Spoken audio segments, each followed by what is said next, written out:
ce stade de notre journée, celles et ceux qui ont réfléchi à sa construction ont pensé qu'il serait intéressant, voire même pertinent, de revenir sur les fondamentaux qui sous-tendent à l'organisation de la chirurgie ambulatoire. Cette activité, je pense que ça a été dit, ou vous le savez bien sûr, elle repose sur un ensemble de paramètres humains, matériels, organisationnels, qui sont déterminants pour la fluidité des circuits et notre capacité à les faire évoluer. Et donc, pour mieux les appréhender, pour reposer les bases en quelque sorte, nous allons accueillir Gilles Bontemps, qui est directeur de mission à la CNAM, qui est également concepteur de l'outil VisuShare que vous êtes beaucoup à connaître, et dont l'intervention va porter sur les facteurs essentiels pour l'efficacité et la sécurité des prises en charge en ambulatoire. Voilà, merci. Et on va passer. Oui, bonjour à tous. Je voulais tout d'abord vous remercier pour votre invitation à participer à cette nouvelle journée régionale sur la chirurgie ambulatoire. Je dis nouvelle parce que ça doit faire la 10e fois que je viens en région Bretagne pour porter la chirurgie ambulatoire. Et je me souviens, au début des années 2000, la Bretagne était une des 2 régions pionnières sur la chirurgie ambulatoire avec le Languedoc-Roussillon.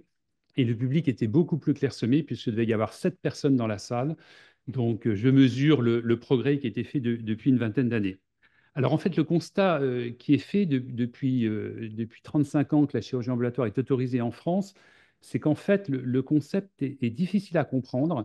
Il est souvent mal compris, il est souvent porté uniquement par des éléments économiques, alors qu'en fait, c'est un concept organisationnel. On l'a vu durant la table ronde précédente.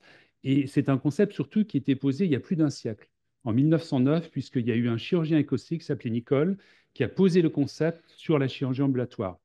Et la chirurgie ambulatoire qu'on appelle moderne, qui date des débuts des années 70 aux États-Unis, qui est sortie des États-Unis, en fait, a repris le même concept. Et je vais essayer ce matin de vous, effectivement, de vous présenter à nouveau ce concept, essayer de le vulgariser pour effectivement s'assurer qu'il est bien compris.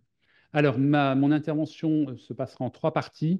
Première partie, donc je vais revenir sur ce concept de la chirurgie ambulatoire. Ensuite, je vais évoquer ce que j'appelle aux frontières de la chirurgie ambulatoire, qui n'est pas vraiment de la chirurgie ambulatoire, mais dont le concept de la chirurgie ambulatoire pourrait effectivement s'inspirer pour travailler sur ces différents éléments. Et puis en troisième partie, ça permettra d'introduire la session suivante, qui est retour d'expérience avec 2 établissements. Je vais vous présenter les outils d'analyse des pratiques chirurgicales, c'est-à-dire les outils VisuShare. Alors, le concept de la chirurgie ambulatoire, en fait, c'est un triptyque qui est classique, hein, ce qu'on appelle le triptyque ambulatoire, qui est basé sur, premièrement, l'acte, deuxièmement, le patient et troisièmement, l'organisation. Alors, l'acte, il est complètement identique, c'est-à-dire il n'y a pas des actes spécifiques qui sont faits qu'en chirurgie ambulatoire et des actes spécifiques qui ne se feraient qu'en hospitalisation complète. C'est exactement la même intervention chirurgicale. Mais par contre, les 2 éléments essentiels, c'est un, la sélection du patient, parce que le patient doit être effectivement éligible à l'ambulatoire. Alors, il l'est sur des critères médicaux et psychosociaux environnementaux. Et le troisième élément, c'est l'organisation. On en a parlé tout à l'heure. C'est vraiment, j'allais dire, le point central de la chirurgie ambulatoire, c'est la gestion des flux. Alors, cette organisation où on met effectivement le patient au centre de l'organisation et non plus le chirurgien et non plus le service de chirurgie au centre de l'organisation. Ça veut dire quoi mettre le patient au centre de l'organisation? Ça veut dire que le patient n'attend pas. Si le patient attend, c'est qu'il y a un échec de l'ambulatoire. Donc vraiment, le point essentiel à bien comprendre, c'est la fluidité du parcours. Qui dit fluidité du parcours dit que le patient ne doit pas attendre par rapport effectivement à la prise en charge, que ce soit pour un examen paraclinique, que ce soit pour le passage au bloc opératoire. Alors, si je reprends les 2 éléments, à savoir la sélection du patient et l'organisation des flux, alors sur la sélection des patients, les patients ils sont éligibles à plus de 90% en chirurgie ambulatoire. Il y a des critères médicaux qui ont été définis par des recommandations, je pense que c'est des recommandations de la SFAR, qui disent que les patients qui ont le score anesthésique ASA 1, ASA 2 et ASA 3 stable sont éligibles à l'ambulatoire. Alors, ça veut dire qu'il y a des patients ASA 3 instables et ASA 4 qui ne sont pas éligibles à l'ambulatoire, et ça correspond effectivement à une partie très faible en termes des séjours chirurgicaux. Puisque vous voyez sur ce graphique, les patients qui sont de niveau 4, ce qui est entouré en rouge, ça représente 200 000 actes chirurgicaux en France par année, 200 000 versus, vous avez plus de 8 millions d'actes chirurgicaux. Donc vous voyez, c'est très très peu, et ça représente moins de 6% des patients qui sont en hospitalisation traditionnelle. Donc vous voyez que En fait, 94% des patients ont toutes les conditions, donc en ce qui concerne les critères médicaux, permettant l'éligibilité à l'ambulatoire. Et ce qui est important dans la démarche qui avait été portée par l'ASFAR en 2009, c'est que c'était plutôt basé sur une approche du bénéfice-risque. Et l'ASFAR a fait évoluer ses recommandations. Je rappelle la recommandation de l'ASFAR de 90, pour pouvoir bénéficier de la chirurgie ambulatoire, il fallait être éloigné de moins d'une heure d'une structure permettant éventuellement la reprise de l'acte chirurgical. Et cette recommandation est tombée. Et pourtant, cette recommandation, il y a encore des personnes qui disent ah ben oui, mais le patient habite à plus d'une heure, donc il n'est pas éligible. Non, c'est faux. Les nouvelles recommandations disent que la durée du transport et la distance d'éloignement de la structure ne sont pas des critères d'exclusion. Donc aujourd'hui, il existe des patients qui habitent Lyon, qui se font opérer à Strasbourg et qui retournent le jour même à Lyon en post-opératoire. Donc vous voyez qu'en fait, la distance, c'est vraiment l'approche du bénéfice-risque, dire quel est le bénéfice par rapport au risque potentiel. Alors, à côté de ces critères médicaux, il y a aussi des critères dits psychosocio-environnementaux. Et là, il y aura probablement une communication cet après-midi sur ce sujet-là, pardon. Je veux revenir sur la recommandation du Haut Comité en santé publique en juin 2021 qui dit la vulnérabilité psychosocio-environnementale, c'est-à-dire l'isolement, la précarité, les freins linguistiques, le fait que la personne ne parle pas français, ne constituent pas en soi un critère d'inéligibilité à l'ambulatoire. Des leviers spécifiques centrés sur la personne sont à mettre en place, évaluant le ressenti et la compréhension du patient et proposant des dispositifs adaptés, une consultation infirmière centrée sur l'information du patient, voire des associations de bénévoles, voire des services sociaux. Donc, vous voyez, même les critères d'isolement du patient sont à relativiser par rapport effectivement au parcours. Tous ces éléments font que 90% des patients sont éligibles à l'ambulatoire. Alors, il restera toujours ces 10% qui sont incompressibles, mais vous voyez qu'aujourd'hui, 10%, on en est loin par rapport effectivement à l'inéligibilité d'ambulatoire. Le deuxième élément qui est extrêmement important, j'allais dire, c'est central à ce concept de chirurgie ambulatoire, c'est la gestion des flux et c'est ce qu'on appelle les circuits, les locaux et les personnels dédiés. Alors, je rappelle les trois textes suivants qui effectivement évoquent ces différents éléments. Le décret sur la chirurgie ambulatoire du 20 août 2012 qui dit que les structures pratiquant l'anesthésie ou la chirurgie ambulatoire font l'objet d'une organisation spécifique en une ou plusieurs unités de soins individualisées et disposent de moyens dédiés en locaux et en matériel. Elles disposent également d'une équipe médicale et paramédicale dont tous les membres sont formés. Voyez bien que le texte dit on est effectivement sur des circuits, des locaux qui sont dédiés. Et on ne mélange pas les flux avec d'autres flux, que ce soit les flux des urgences, les flux de la chirurgie conventionnelle, les flux des endoscopies.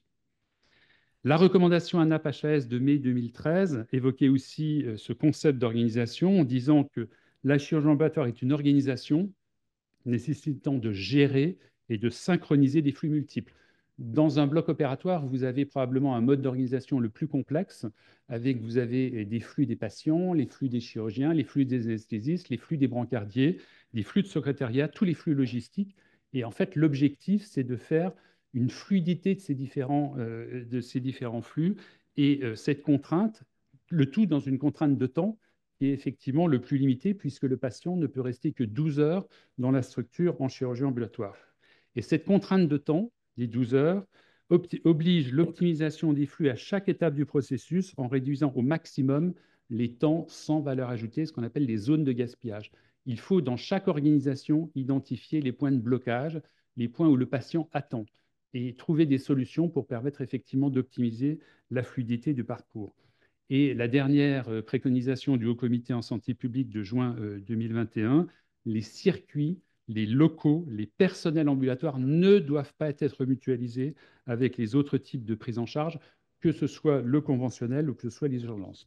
Donc, vous voyez que si on essaye de traduire effectivement ces différents éléments, on est bien sur des organisations basées sur la gestion des flux, et en fait, en modèle organisationnel classique, on appelle ça le lean management, c'est-à-dire il faut faire des flux courts, il faut faire des flux tirés et non pas des flux poussés. Alors, les flux tirés, je rappelle ce que c'est l'aval qui donne le là, c'est-à-dire c'est le bloc opératoire qui dit maintenant à l'unité de chirurgie ambulatoire, il faut que le patient vienne au niveau du bloc opératoire. Ce n'est pas Lucas qui pousse le patient au niveau du bloc opératoire vers le bloc opératoire et qui entraîne effectivement une désorganisation du bloc opératoire. Ce qu'on appelle la marche en avant, c'est-à-dire le patient ne retourne pas sur ses bas. L'arrivée debout au bloc opératoire, c'est-à-dire sans être effectivement brancardé et couché. Le court-circuit de la salle de soins post-interventionnelle. Les prescriptions anticipées avant l'hospitalisation ambulatoire, ça a été évoqué tout à l'heure. L'arrivée décalée des patients au fil de l'eau, on ne fait pas venir tous les patients à 8 heures. Non, on les fait venir tous les 10 minutes, tous les quarts d'heure pour effectivement assurer la fluidité du parcours. Les centres autonomes, c'est-à-dire en fait des blocs opératoires qui ne font que de la chirurgie ambulatoire. Ça nécessite aussi un redéploiement du personnel vers l'ambulatoire et voir des nouvelles compétences ou des nouveaux métiers. Vous avez probablement entendu parler des infirmiers de parcours, des gestionnaires de flux, des brancardiers régulateurs. Et je renvoie par rapport à le Haut Comité en santé publique qui a dit qu'il faut sortir du bloc opératoire commun et partagé, c'est-à-dire faire des blocs spécifiques qui ne font que de l'ambulatoire. Donc sortir de ce bloc partagé avec la chirurgie conventionnelle et diversifier les circuits ambulatoires sous toutes leurs formes en les adaptant à l'évolution de l'activité tout en scellant définitivement la séparation et l'autonomie des flux ambulatoires. Il faut vraiment avoir cette idée que c'est un concept organisationnel et tout ce qui est des gros flux, il faut les sortir de tout ce qui peut perturber ce fonctionnement, effectivement, cette organisation des différents flux. Alors, la diversification des circuits peut se faire sous différentes formes. Vous avez des circuits ultra courts, par exemple la cataracte, le canal carpien. Vous avez des circuits courts et vous avez des circuits longs, par exemple les prothèses totales de genoux et les prothèses totales de hanche en ambulatoire. On est bien là dans un circuit long où le patient doit rester une dizaine d'heures dans la structure d'hospitalisation. Il faut effectivement diversifier sous forme des centres, c'est-à-dire vous avez aujourd'hui des centres ambulatoires autonomes, donc effectivement sur le site de l'hôpital ou de la clinique privée, un centre autonome qui est à côté et qui est complètement effectivement déconnecté du bâtiment principal, voire entre les sites, par exemple des sites ambulatoires indépendants où vous avez le centre ambulatoire qui est à 10 km de l'hôpital principal. Alors, si je reviens un petit peu sur la situation aujourd'hui en termes de chirurgie ambulatoire en France, là, vous avez la courbe des 10 dernières années sur le taux français de chirurgie ambulatoire entre 2013 et 2023. En fait, ce qu'on aperçoit, hors l'année Covid en 2020, où il y a eu effectivement une chute, c'est qu'entre 2022 et 2023, c'est le plus fort ralentissement de la chirurgie ambulatoire depuis 15 ans, c'est-à-dire ça n'a augmenté moins d'un point, alors qu'effectivement, avant le Covid, on était sur des progressions de 2 points, de 2,5. Donc là, on voit bien qu'il y a un ralentissement extrêmement important. Mais surtout, ce qu'on n'avait jamais vu depuis 15 ans, c'est qu'il y a une réaugmentation de l'hospitalisation conventionnelle.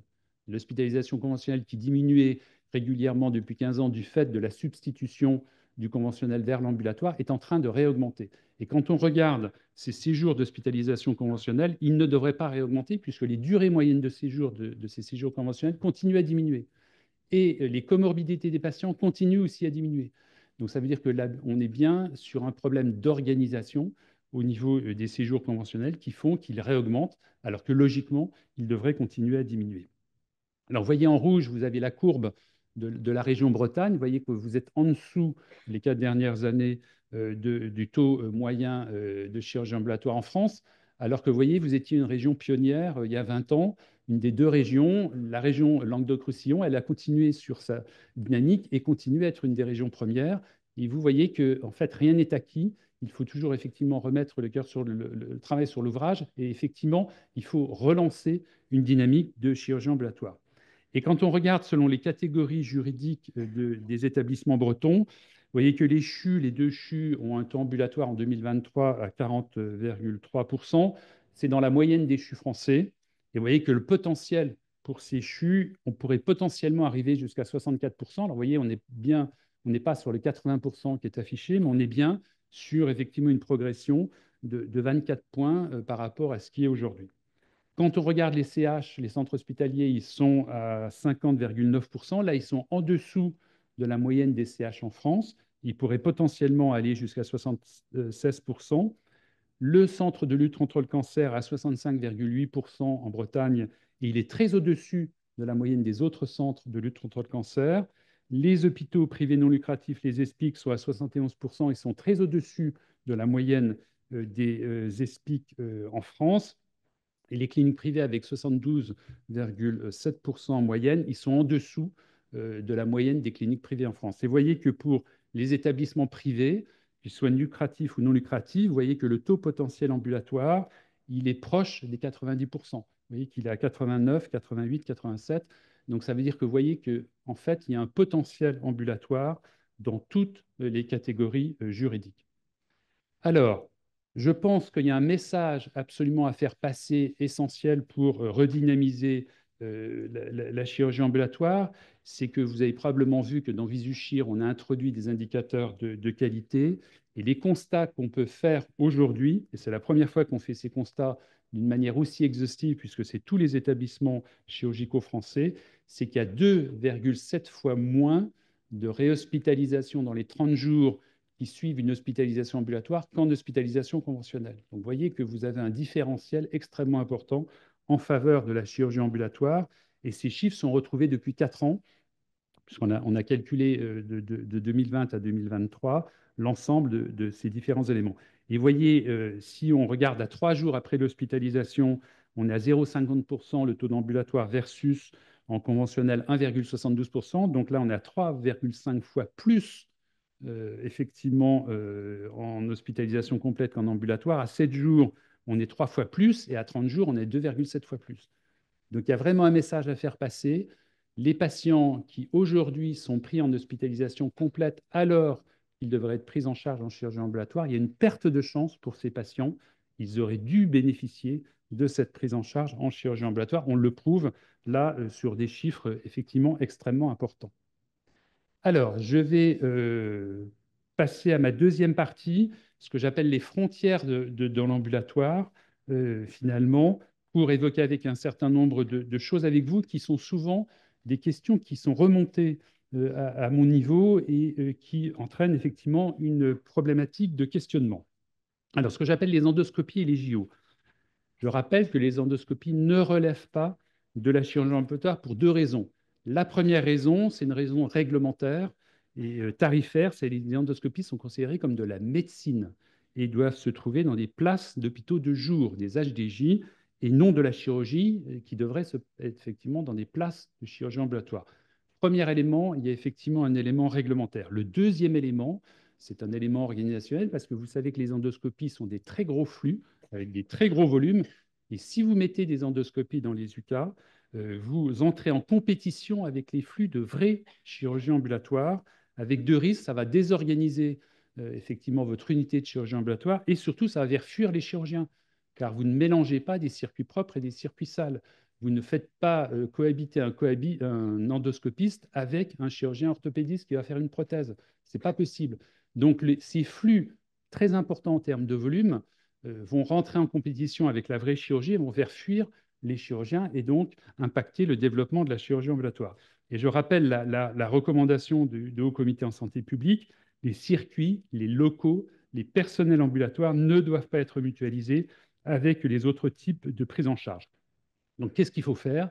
Il faut faire des unités d'endoscopie qui sont distinctes des UCA et gérées avec des circuits d'endoscopie qui sont effectivement distincts de l'UCA. Il faut séparer ces différents flux.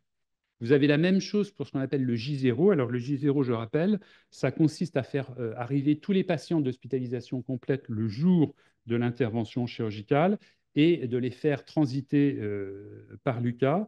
Et donc, on va retrouver exactement la même problématique, c'est-à-dire qu'il va y avoir un mélange des flux, il va y avoir des compétitions des flux et ça va désorganiser votre UCA. Donc, c'est la même chose. Pourquoi pas superposer le modèle de l'UCA sur un modèle des J0, mais surtout, ne mélangez pas les flux, créez des unités et créez des flux de J0 qui sont distincts effectivement des unités de chirurgie ambulatoire. Alors, autre élément à évoquer avec vous, la chirurgie d'urgence. Vous savez que la chirurgie ambulatoire est historiquement une chirurgie programmée, mais elle est compatible avec certaines urgences. Je rappelle la recommandation ANAP-HAS. La chirurgie non programmée est éligible à l'ambulatoire sous réserve d'une organisation formalisée, l'identification des flux. Donc là, vous voyez que je vous ai mis des exemples d'urgences côlon, rectum, grêle qui sont faits en France en 2023. Et vous voyez qu'il y a des volumes importants. Vous avez le premier, c'est le CH de Mayotte. Ensuite, vous avez Saint-Antoine qui a pris en charge plus de 500 interventions lourdes concernant le côlon, le rectum et la chirurgie de l'intestin grêle en urgence. Vous voyez qu'en organisant les flux basés, effectivement, on peut faire passer ces flux d'urgence dans les unités de chirurgie ambulatoire. Vous avez exactement la même chose avec la chirurgie lourde. Initialement, la chirurgie ambulatoire, c'était de la chirurgie classique, mais on évolue de plus en plus vers la chirurgie lourde. Là, vous avez des exemples de prothèses de genoux et de hanches. Il y a eu 12 308 prothèses de genoux et de hanches qui ont été posées en ambulatoire en 2023. Et vous avez l'exemple dans le tableau en dessous qui est extrait de Visuchir, où il y a 2 910 prothèses totales de genoux. Et vous voyez que, par exemple, la nouvelle clinique de l'Union en a posé 337, la clinique des CED en a posé 237, etc. Donc, vous voyez qu'il y a aujourd'hui des gros flux de chirurgie lourde qui sont pris en charge en chirurgie ambulatoire. Alors, autre élément, la RAC, dont on parle assez souvent. Alors, c'est un concept qui était décrit dans les années 90 par le professeur Kellett, qui était danois sur la chirurgie lourde, la chirurgie cardiaque, et qui a posé effectivement un concept en disant pourquoi mon patient est dans l'hôpital aujourd'hui. Et il dit les chirurgiens devraient tous les jours se poser la même question de savoir pourquoi son patient est hospitalisé en chirurgie complète. Si oui, si on lui fait des soins, on continue de le garder, sinon, il serait mieux à la maison. Alors, ce qu'on appelle la RAC, vous le savez, hein, c'est la réhabilitation précoce, la réalimentation précoce, la suppression de l'usage des drains systématiques, le changement des voies d'abord avec des voies d'abord moins traumatisantes, des techniques mini-invasives, etc. Alors, la conséquence que Kellett a effectivement décrit, c'est que les séjours d'hospitalisation complète, du fait de cette préhabilitation, réhabilitation, etc., vont diminuer leur durée moyenne de séjour en hospitalisation complète. Donc là, on change les pratiques professionnelles, on change les pratiques chirurgicales avec des nouvelles techniques anesthésiques, chirurgicales, etc. Donc, on ne change pas l'organisation comme la chirurgie ambulatoire. Donc, ça, c'est extrêmement important. Et finalement, ces bonnes pratiques chirurgicales, ils s'appliquent à la fois en hospitalisation complète et en chirurgie ambulatoire, mais ce n'est pas spécifique à la chirurgie ambulatoire. Et quand on entend des discours en disant pour faire de la chirurgie ambulatoire, je dois faire de l'ARAC avant, non. Non, c'est les bonnes pratiques, elles s'appliquent partout. Et la chirurgie ambulatoire, on est sur des éléments différents, on est sur des éléments organisationnels. Alors, ce qui est important de comprendre, c'est qu'il y a une convergence des différents effectivement changements. On a évoqué ça tout à l'heure. Vous avez des progrès techniques, hein, vous avez des produits d'anesthésie d'élimination beaucoup plus lente, beaucoup plus rapide, pardon. Vous avez de la chirurgie qui est de moins en moins incisionnelle, de plus en plus interventionnelle, avec des voies transorificielles ou percutanées, des poses de mitraclip, etc. Tout ça va réduire effectivement les durées moyennes de séjour. À côté, vous avez la chirurgie ambulatoire et des changements d'organisation, flux court, marche en avant, etc. Et puis, vous avez la RAC avec le changement des pratiques, les techniques mini-invasives, le changement de voie d'abord, les réductions de l'usage de reins, etc. Ce qui est important à comprendre, c'est que tout ça va aller dans le même sens. Donc, en fait, que ce soit les progrès techniques, que ce soit la chirurgie ambulatoire ou que ce soit effectivement la RAC avec des modifications de pratiques, tout ça va aller vers effectivement une optimisation du parcours patient. Et c'est vraiment ça qui est important, c'est qu'il faut effectivement faire converger ces différents éléments. Alors, dans les 5 minutes qui me restent, je voudrais effectivement vous présenter rapidement les outils d'analyse des pratiques chirurgicales, les outils Visuchir. Probablement que vous les connaissez, mais je vais rappeler un certain nombre d'éléments fondamentaux. Le premier élément, c'est qu'on est bien dans des outils de mesure, d'analyse, de suivi et d'évaluation des pratiques chirurgicales. Alors, le concept de Visuchir, c'est de faire évoluer spontanément les pratiques vers les bonnes pratiques en apportant ce qu'on appelle du benchmark, c'est-à-dire on apporte des référentiels, et vous pouvez effectivement comparer votre établissement par rapport à ces référentiels. Alors l'objectif, c'est de faire évoluer vers les bonnes pratiques. Alors les bonnes pratiques, elles peuvent être organisationnelles comme la chirurgie ambulatoire, elles peuvent être la RAC, ça peut être des techniques innovantes, ça peut être des voies d'abord chirurgicales moins traumatisantes. Donc vraiment, les outils Visuchir, au-delà de la chirurgie ambulatoire, elle a pour objectif effectivement d'évaluer les pratiques au sens large. Alors, un élément extrêmement important, et ça permet aussi de porter ces outils au niveau des professionnels de santé, c'est que ces outils et ces indicateurs ont été co-construits avec les sociétés savantes, puisqu'il y a ici 79 experts chirurgiens et 41 institutions professionnelles qui ont validé ces outils. Donc, on est vraiment sur des outils qui ont pour objectif d'être partagés, notamment au niveau des professionnels de santé. Alors, c'est une gamme de 3 outils. Alors, pourquoi on a fait 3 outils? C'est exactement les mêmes indicateurs, simplement ils sont présentés d'une manière différente. Vous avez l'outil Visuchir établissement, la cible, c'est effectivement les établissements de santé. On rentre dans l'outil en choisissant un établissement, on peut le comparer avec les autres établissements, dont l'objectif, c'était principalement d'aider au développement de la chirurgie ambulatoire. Donc là, effectivement, on peut analyser avec cet outil la chirurgie ambulatoire et estimer finement le potentiel ambulatoire d'un site. Vous avez le deuxième outil qui est effectivement Visuchir spécialité. Là, c'est plus à destination des chirurgiens et des sociétés savantes. On rentre là par une spécialité, par exemple l'urologie, et on peut comparer les différents établissements de cette spécialité. Là, l'objectif de cet outil, l'objectif de cet outil, il est plutôt d'identifier les centres de référence ambulatoire par spécialité pour effectivement nourrir les échanges entre pairs. Une personne qui souhaite effectivement développer la chirurgie ambulatoire dans son établissement par rapport à une spécialité, un acte, il va pouvoir effectivement identifier les centres de référence et pouvoir échanger avec eux.